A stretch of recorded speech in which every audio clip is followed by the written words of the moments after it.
Bonjour, bienvenue. Soyez attentifs, nous allons apprendre comment rester heureux, comment rester convivial, comment rester dans le bonheur, parce que c'est vrai que souvent on nous en parle, mais on ne sait pas comment le toucher. Alors, je vais vous parler de 5 lois pour être heureux et le rester. La première loi, ne cherchez pas le bonheur. Ne courez pas après le bonheur. Vous n'avez pas vu la Bible vous dire courir après le bonheur quelque part. Non, le bonheur c'est quelque chose qu'on a parce qu'on a fait le choix. Le bonheur ne vient pas par rapport aux événements, il ne vient pas par rapport aux personnes. Le bonheur arrive quand je fais le choix d'être dans le bonheur. C'est comme la joie. La joie, je ne cherche pas la joie quelque part. Non, je décide d'être joyeux. En faisant le choix d'être joyeux. Vous savez, toutes ces émotions fonctionnent comme l'amour. Je ne cours pas après l'amour, je ne vais pas chercher l'amour quelque part. Je fais le choix de l'amour, je fais le choix d'être amoureux. Si vous faites le choix d'être amoureux, quelles que soient les circonstances, vous allez les surmonter. Moi, quand j'ai aimé mon conjoint, j'ai fait le choix de l'aimer, avec ses qualités et ses défauts.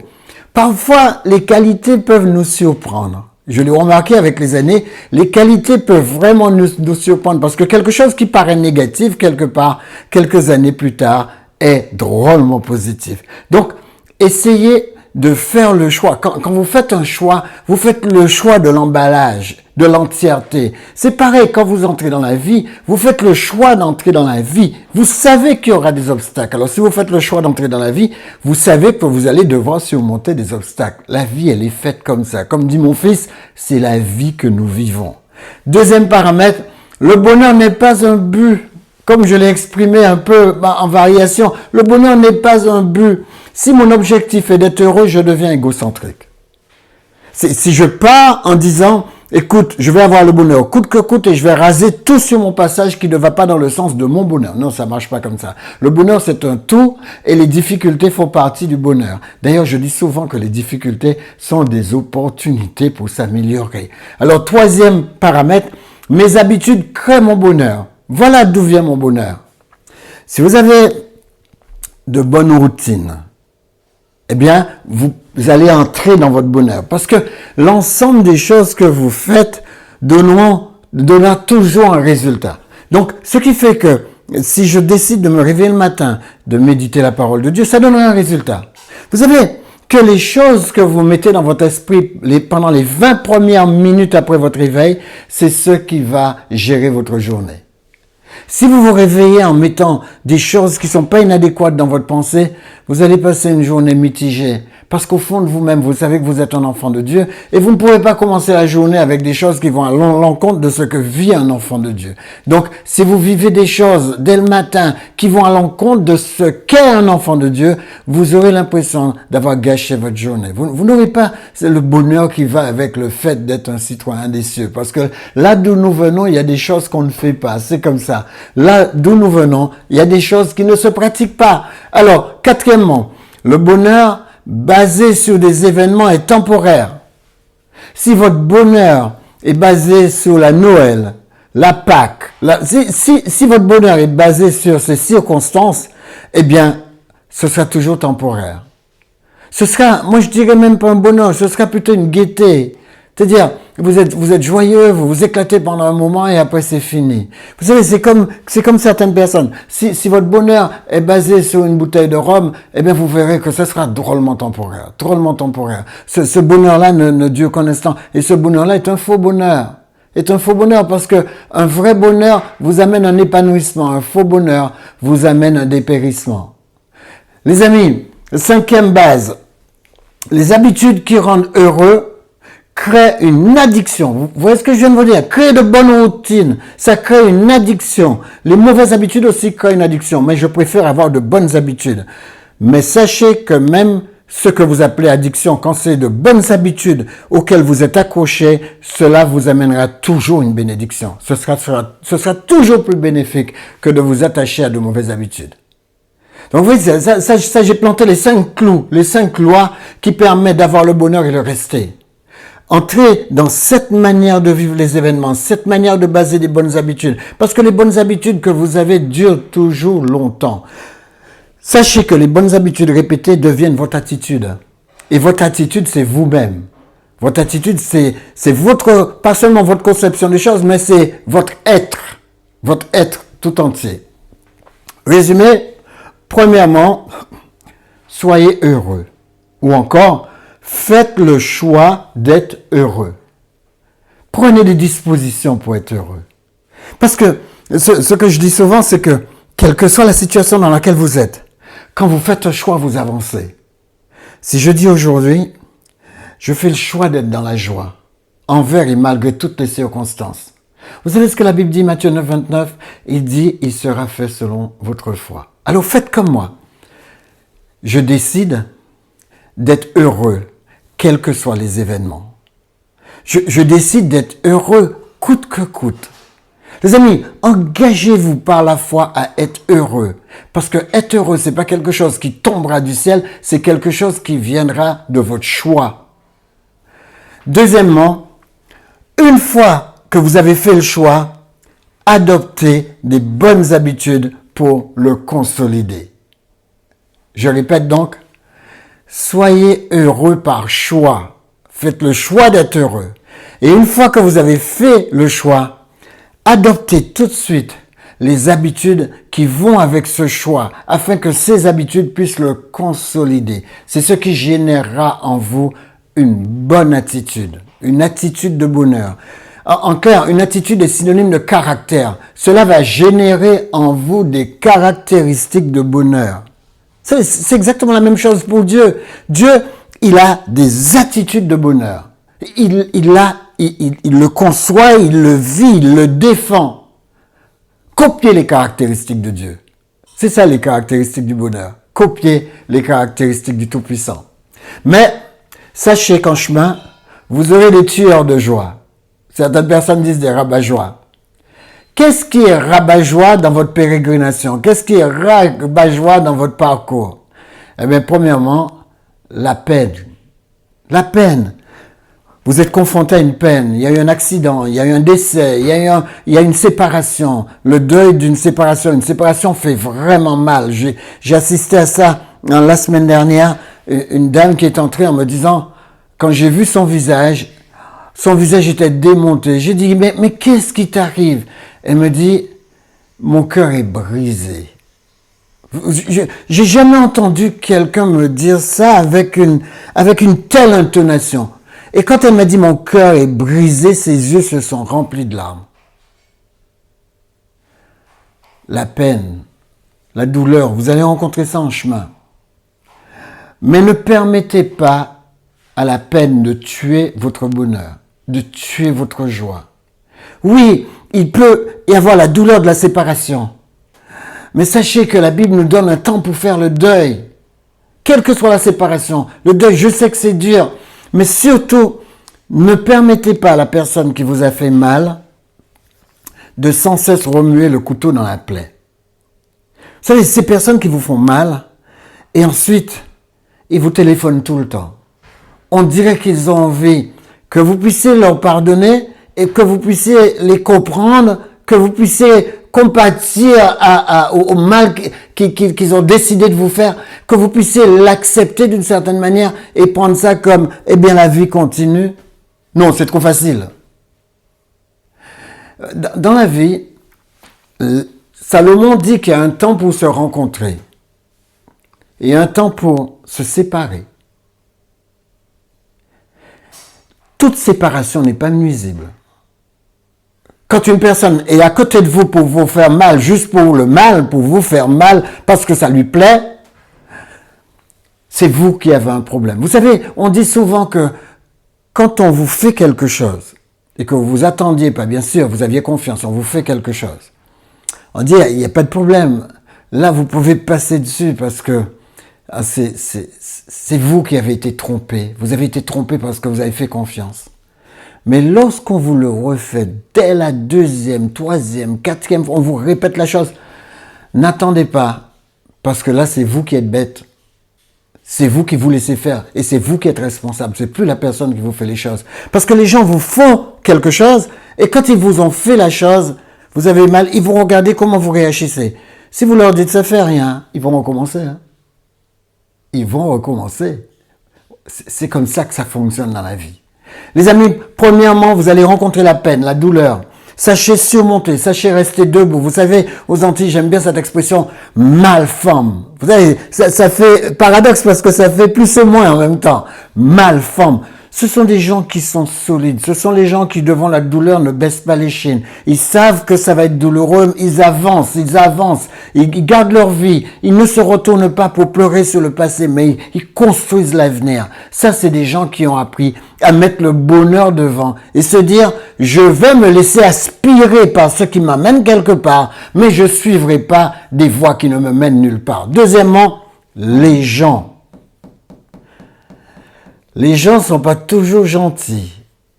Ils sont pas toujours bienveillants. Ils ont pas toujours de la bienséance. Les gens sont ce qu'ils sont et vous devriez composer avec.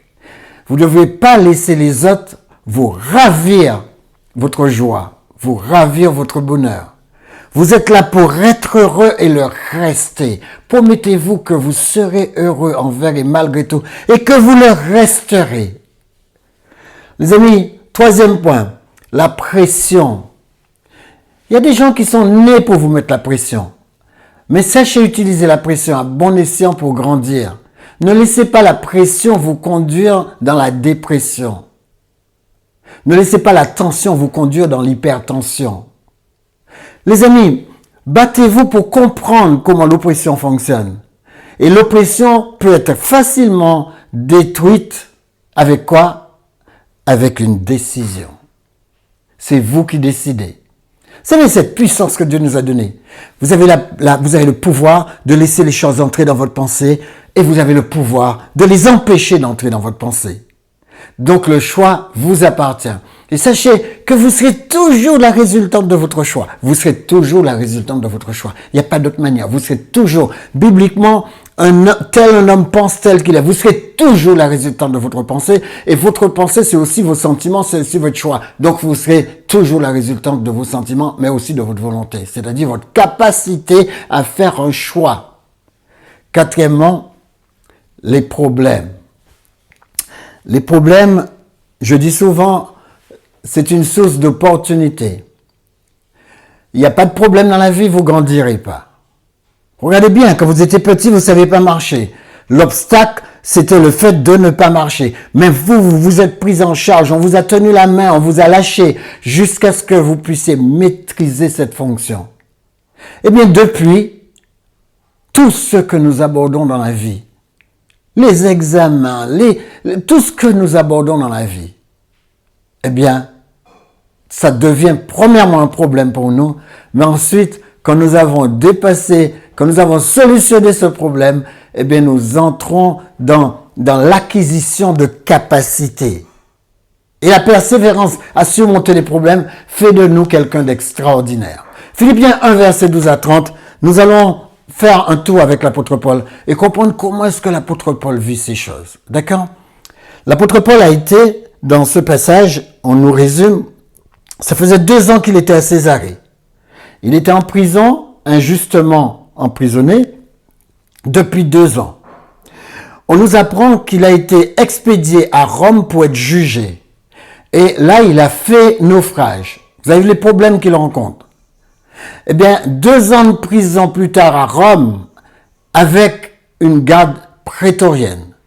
C'est-à-dire une garde qui est enchaînée à l'apôtre Paul. Essayez de vous imaginer, vous êtes en prison, mais on change de gardien, parce que les gardiens travaillent tant d'heures, mais chaque fois, on vous enchaîne un gardien. Il semblerait, quelqu'un dit qu'il a fait le calcul, il semblerait qu'il y ait eu, pendant toute la période où Paul était emprisonné, eh bien, il semblerait qu'il a connu plus de 4000 gardiens qui étaient accrochés à sa main. Donc je me dis, d'accord, ça paraît presque invraisemblable.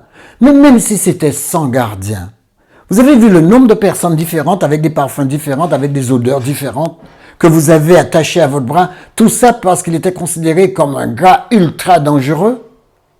simplement parce qu'il prêchait l'évangile. Et les gens étaient accrochés à sa main 24 heures sur 24. Il ne pouvait pas aller faire pipi sans que les gens soient là. Et voilà ce qu'a connu l'apôtre Paul. Vous avez vu la contrainte d'année en année. Eh bien, il avait une perspective divine. Voilà ce qui va le faire endurer. Il dit, je peux tout endurer si je regarde le problème à travers le point de vue de Dieu. Regardez comment il le dit. Je veux que vous sachiez, frères, que ce qui m'est arrivé a plutôt contribué au progrès de l'évangile. Vous voyez, Paul voit les choses à travers le regard de Dieu. Parce que rappelez-vous ce que Paul dit dans Romains 8, verset 28. Il dit, Dieu peut tout réaliser pour notre bien. Tout. Quel que soit ce qui se passe, quelles que soient les situations, Dieu peut tout utiliser pour notre bien. Et dans cette perspective, il a pu se propulser. Je suis emprisonné, mais voilà, il dit, ça a contribué au progrès de l'évangile. Moi, quand je regarde ça, je me dis, waouh, je ne sais pas ce que c'est que la prison personnellement. J'ai jamais mis les pieds, même pas pour visiter une personne. Et quand l'apôtre Paul parle comme ça, je me dis, waouh, et surtout que la prison de son époque n'était pas la prison d'aujourd'hui. Les amis, être prisonnier, c'est pas évident. Comme je disais, plus de 2 ans de prison à Rome avec une garde prétorienne. Et voilà, on changeait de garde. C'est-à-dire, pour ne pas que Paul puisse influencer le gardien, on changeait de garde tous les 4 heures. Il était enchaîné à ses gardes 24 heures sur 24. Il n'avait pas de vie privée. Plusieurs gardiens l'ont succédé pendant sa destitution. Je vous ai dit que j'ai lu qu'il y avait plus de 4000 gardiens. Qui est le vrai prisonnier? Celui qui est accroché à Paul ou Paul? Paul paraît vivre ça de manière extraordinaire. Paul se dit qu'il est libre, même en étant prisonnier. Il se dit qu'il est heureux, même en étant prisonnier. C'est-à-dire qu'il prend une mauvaise situation et il en fait un sujet de joie. Les amis, en tant que prisonnier de Néron, prisonnier royal, il était un prisonnier royal, il a pu parler à des gens de haut rang qu'il n'aurait jamais rencontrés en d'autres circonstances.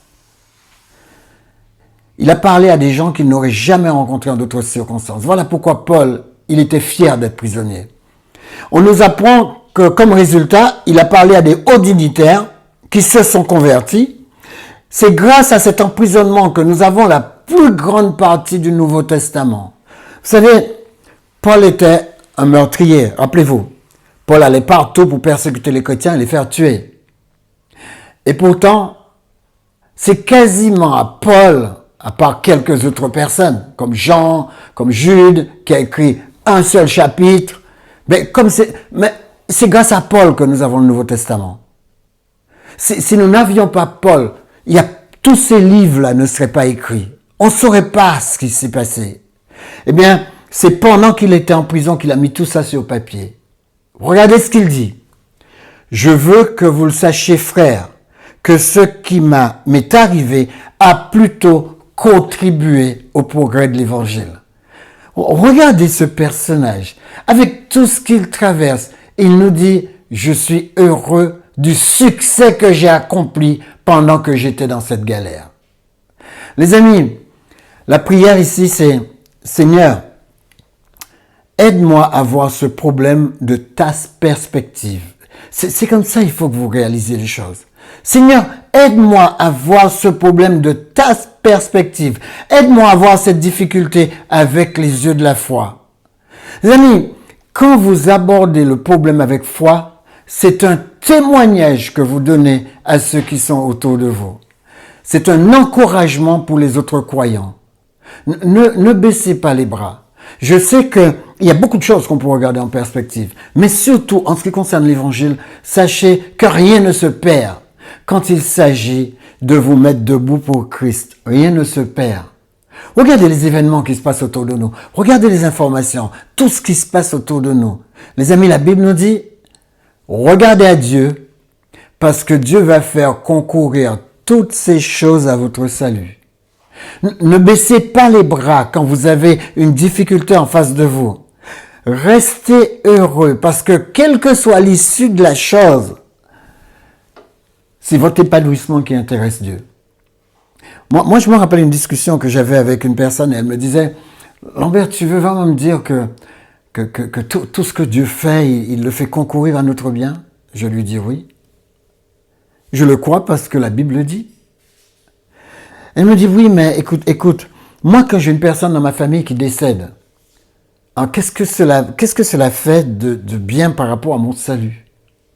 Je lui ai dit, la première chose que fait un décès, c'est vérifier ta confiance en Dieu. Rappelez-vous toujours cette phrase. La première chose que fait un deuil, un décès, surtout un décès dans votre famille, c'est secouer la foi que vous avez pour voir ce qui va en sortir. Les gens que je vois, vous savez, je fais chaque semaine des organotests avec des personnes qui viennent pour voir où on est leurs oligoéléments, leurs acides aminés, où on est leur foie, où on est leur rate, où on est leur rein, et puis je passe. Eh bien, vous savez quelque chose que je remarque beaucoup. Je remarque que ce test met à l'épreuve la foi de ces personnes. Ces personnes croyaient beaucoup de choses en eux, mais quand la machine vient vous décortiquer ce qui a sur vous, vous commencez à poser des questions sur ce que vous avez fait de votre santé. Eh bien, regardez comment ça se passe avec Dieu. Avec Dieu, Dieu dit, il va être fait selon ta foi. Est-ce que vous êtes capable de remettre les choses entre les mains de Dieu? Est-ce que vous êtes capable de dire au Seigneur, écoute, Seigneur, quelle que soit la situation, quelle que soit la circonstance, je sais que c'est pas évident. Moi, je suis le premier, quand j'ai traversé les deuils, à me poser des questions existentielles. Où est Dieu quand ma mère est morte? Où est Dieu quand ma sœur, qui avait 44 ans, est partie? À ce moment-là, on pose des questions. Mais le questionnement ne va pas nous dévier d'une chose, la confiance en Dieu. Je fais confiance à Dieu que j'ai remis ma sœur, ma mère, mon frère entre ses mains. Je lui fais confiance pour les revoir, parce que Dieu fera toujours tout pour ramener les nôtres. Dieu n'est pas là pour, comme certaines personnes vous font peur en vous disant, Dieu est là pour nous régler notre compte, nous envoyer en enfer ou des trucs comme ça. Dieu n'est pas là pour ça. Dieu n'est pas venu. Pourquoi il s'est venu mourir sur la croix? Pour nous envoyer en enfer?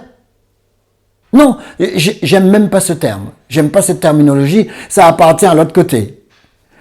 Parce qu'on dit que l'enfer a été réservé pour le diable et ses anges. Alors, il n'a pas été réservé pour les hommes. Donc, ne mettez pas ça dans votre tête. Mettez dans votre tête, je fais confiance à Dieu pour la suite. Je remets les miens dans la mémoire de Dieu et je sais que les miens sont sécurisés dans la mémoire de Dieu. Parce que rien ne reviendra sur cette planète si cette chose n'est pas dans la mémoire de Dieu. Essayez de vous imaginer, quand les choses que Dieu a oubliées, la Bible dit que Dieu n'oublie pas, mais les choses que Dieu aura oubliées ne reviendront jamais à l'existence parce que Dieu pense, il dit et la chose arrive. Alors s'il ne pense pas, s'il ne dit pas, la chose n'arrivera pas. Alors moi je dis au Seigneur, Seigneur, prends les miens, je les remets dans ta pensée. Je sais que si les miens sont dans ta pensée, ils reviendront. Parce que quand tu dis, quand tu penses, parce que tu ne peux pas dire sans penser, quand tu penses ce que tu dis, eh bien les miens reviendront. C'est comme ça que je fais le deuil. C'est comme ça que je remets tout entre les mains de Dieu. Et je constate sur les tests aussi une chose, c'est que les personnes qui sont croyantes, écoutez bien ça, quand je regarde leurs tests émotionnels, je vois qu'ils font bien le deuil. C'est marrant, hein? C'est marrant que les gens qui croient en Dieu font le deuil aussi bien que ça. Moi j'avais été dans un enterrement, une jeune amie que j'avais, très jeune, elle était décédée d'un cancer du péritoine. Et sa fille, petite fille, 3 ans et demi, 4 ans, je crois quelque chose comme ça. À l'école, elle a été à l'école. Essayez de vous imaginer, sa mère est décédée, elle va à l'école.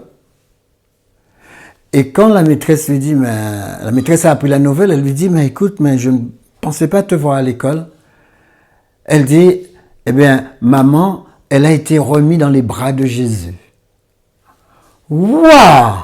La maîtresse scotchée. Elle disait que elle n'était pas croyante, Mais elle regardait cet enfant avec son assurance en Christ, disant que sa mère a été remise entre les bras de Jésus et de venir comme ça à l'école et puis étudier, sachant que sa mère est dans les bras de Jésus. Les amis, je me suis dit, eh bien si un enfant, à cause de sa foi, peut surmonter la mort, faire le deuil de cette manière, eh bien pourquoi pas les adultes? C'est nous qui devons montrer l'exemple. Battons-nous pour une chose. Le bonheur, nous sommes dedans. C'est pas un truc qu'on va inventer. Nous sommes dedans. Si vous dites pas que vous êtes dans le bonheur et que vous dites, ah ben, tant que j'aurai pas réglé tous mes petits conflits, je serai pas dans le bonheur. Ça marche pas comme ça. Le bonheur, c'est maintenant. C'est tout de suite. C'est comme le salut. Le salut, c'est maintenant que vous l'avez. C'est pas demain que vous aurez le salut, c'est maintenant. Si vous acceptez Christ de tout votre cœur, si vous êtes baptisé, si vous avez fait un engagement, une alliance avec Dieu, vous avez le salut tout de suite. Tout de suite, là, tout de suite. Mais le bonheur, c'est pareil. La joie, c'est pareil. La joie n'attend pas demain matin. La joie, c'est tout de suite. Chaque matin que vous vous réveillez, vous partez dans la joie. Les amis, il va falloir qu'on apprenne à se battre sur ce plan-là. Savoir que les choses, on l'a déjà. L'apôtre Paul dit maintenant. Le salut, c'est maintenant. C'est pas demain. La joie, c'est maintenant. Le bonheur, c'est maintenant. C'est maintenant, c'est pas demain. Philippiens 1, toujours, premièrement, regardez le problème de la perspective de Dieu, comme l'apôtre Paul. D'accord? Et traversez le problème par la foi. C'est tout ce que la Bible nous demande. Deuxièmement, ne laissez jamais les autres contrôler vos habitudes. Ne laissez pas les autres vous dire ce qu'il faut penser, qu'il faut faire. Non, ne les laissez pas contrôler vos habitudes.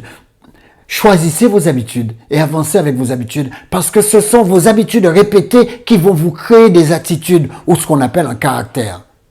Quatrièmement, oui, non, c'est ça, oui, voilà. Quatrièmement, il y a 4 sortes de personnes. Sachez ça, il y a 4 sortes de personnes. C'est toujours le deuxièmement, c'est une parenthèse, excusez-moi. Il y a 4 sortes de personnes. Vous allez toujours rencontrer des personnes qui critiquent. Regardez bien le verset 15 à 17. Vous allez toujours rencontrer des personnes qui critiquent, c'est tous les jours. Mais vous allez avoir parmi ces personnes que vous rencontrez des amis, des gens qui sont compréhensifs, des gens qui vous épaulent, qui même en prison va vous dire quelque chose de sympathique, qui va vous rebooster. Vous allez avoir aussi des compétiteurs, des gens qui sont dans la vie pour essayer de voir si ils passent devant vous, pour regarder ce que vous faites, pour voir comment ils peuvent vous discréditer. Vous aurez aussi des pires encore que des compétiteurs, vous aurez des conspirateurs autour de vous. C'est tout ce que l'apôtre Paul avait autour de lui. Des gens qui chercheront toujours à vous poignarder dans le dos. Même si vous êtes en prison, on cherchera à vous descendre. Les amis, l'apôtre Paul a rencontré cela aussi. Et il n'a pas laissé ça gâcher son bonheur. Quelques-uns, il est vrai, prêchent Christ, dit l'apôtre Paul, par envie ou esprit de dispute, mais d'autres le prêchent avec des dispositions bienveillantes. Cherchez les bonnes personnes. Ceux-ci agissent par amour, dit-il, sachant que je suis établi dans la défense de l'évangile, tandis que ceux-là, animés d'un esprit de dispute, annoncent Christ dans des intentions qui ne sont pas pures et avec des pensées de me susciter quelque affliction dans mes liens. Vous aurez toujours des gens pour chercher à vous avoir. Les amis, mais que cela n'arrête pas votre bonheur. Comme lui, ça n'a pas arrêté son bonheur. Remarque, premièrement, je n'ai pas besoin de la permission ou de l'approbation des autres pour être heureux. Je n'ai pas besoin que quelqu'un me dise sois heureux pour être heureux. Deuxièmement, méfiez-vous de ceux qui cassent les autres pour avancer. N'écoutez pas les gens qui viennent vous dire des choses mauvaises de d'autres personnes. Éloignez-vous de ces personnes. D'accord? Troisièmement, éloignez-vous de ceux qui se plaignent, qui murmurent tout le temps. C'est ce qu'on appelle un terrorisme émotionnel. Éloignez-vous de gens qui se plaignent tout le temps. Moi, quand une personne vient me voir, il me dit quelque chose, dès que je perçois que c'est une plainte, je lui dis, ah mais si le Seigneur vous a permis d'être en contact avec cette difficulté, eh bien c'est parce que vous êtes capable de la surmonter. 1 Corinthiens 10, verset 13. Dès que je dis cette phrase, tu viens râler, tu viens me dire, amener tes plaintes, tu viens murmurer, eh bien, je lui dis à propos de sa plainte, je lui dis toujours, si le Seigneur a permis que ça t'arrive, parce que tu me dis que tu es un enfant de Dieu, si le Seigneur a permis que ça t'arrive, c'est que tu peux le surmonter. Alors ne me le raconte pas, tu dois le garder pour toi. Ne me le raconte pas, parce que j'ai les miens aussi que je surmonte. Et je les surmonte avec le sourire. Sachez en tout cas que si vous surmontez les problèmes avec le sourire, ce sera beaucoup plus facile avec le sourire qu'avec une mauvaise tête. Si vous avez une tête de tristesse, c'est pas la peine. Alors, verset 18. Qu'importe, dit l'apôtre Paul, de toute manière, que ce soit pour l'apparence, que ce soit sincèrement, Christ n'est pas moins annoncé. Je m'en réjouis. Les amis, prenez et puisez toujours la joie qu'il y a dans les circonstances. Il y a un événement, cherchez la joie qu'il y a dedans. Puisez la joie qu'il y a dedans. Je voulais vous dire, ce qu'ils pensent de moi, dit l'apôtre Paul, n'a pas d'impact sur ce que je pense d'eux. J'ai une grande admiration pour tout ce qu'ils réussissent. Restez comme ça. Admirez les gens, soyez heureux pour eux, mais n'entrez pas dans leurs murmures. Parce que Paul dit, sans vous laisser aucunement effrayer par les adversaires. Donc restez sans peur. Ce qui est pour eux une preuve de perdition, mais pour vous une preuve de salut. Il dit, heureux serez-vous quand les hommes vous insulteront et vous persécuteront, lorsqu'ils répondront toutes sortes de calomnies sur votre compte. C'est Jésus qui parle. Il dit, réjouissez-vous, soyez heureux, car une magnifique récompense vous attend dans les cieux, car vous serez ainsi comme les prophètes d'autrefois et qu'ils ont aussi persécuté avant vous de la même manière. Donc vous voyez que l'apôtre Paul se rapproche de la manière de fonctionner du Christ. Avancez avec les gens, soyez heureux pour eux, mais ne portez pas leurs plaintes. Le verset 28, ne vous laissez aucunement effrayer par vos adversaires. J'aime ça. Ne vous laissez pas effrayer par quelle que soit la personne. Et il ajoute, ne vous laissez pas aucunement effrayer par vos adversaires, ce qui est pour eux une preuve de perdition, mais pour vous une preuve de salut. Et cela vient de Dieu, car il vous a été fait grâce par rapport à Christ, non seulement de croire en lui, mais encore de souffrir pour lui, en soutenant le même combat que vous m'avez vu soutenir, dit l'apôtre Paul, et que vous apprenez maintenant que je soutiens encore. Ne changez pas de direction, vous êtes dans la bonne direction. Toujours Philippiens 1 dit, regardez le problème de la perspective de Dieu, traversez le problème par la foi. Deuxièmement, ne laissez jamais les autres contrôler vos habitudes. Et voilà le dernier point, faites toujours confiance à Dieu pour régler vos problèmes. Verset 19, car je sais que cela tournera à votre salut. Faites toujours confiance à Dieu, cela tournera à votre salut. Quel que soit ce que vous traversez, Dieu fera les choses concourir à votre salut. Mais dans tous les sens du terme, pas seulement salut de la vie éternelle, mais salut de votre vie ici-bas, votre déploiement, votre accomplissement, votre manière d'être, comment dirais-je, que vous puissiez revêtir les choses vous permettent de revêtir des caractéristiques de Dieu. Donc, c'est toujours bénéfice net pour vous. Face au problème, on termine là-dessus, on ne peut avoir que deux réactions. Prier ou paniquer. Prier ou paniquer, c'est tout. Prenez l'habitude, quand vous abordez une difficulté, de remettre les choses entre les mains de Dieu. Ne paniquez pas, cela ne sert à rien, cela ne mène nulle part. Éternel Père Céleste, que ta bénédiction soit sur chacun de nous. Éternel, prends le contrôle de notre vie, prends le contrôle de notre pensée et donne-nous de toujours prendre la bonne décision pour rester dans le bonheur d'exister dans ton salut. Au nom de Jésus, pour ta gloire. Amen. Que Dieu vous bénisse, que Dieu vous garde. Shabbat Shalom, on se retrouve la semaine prochaine. Amen.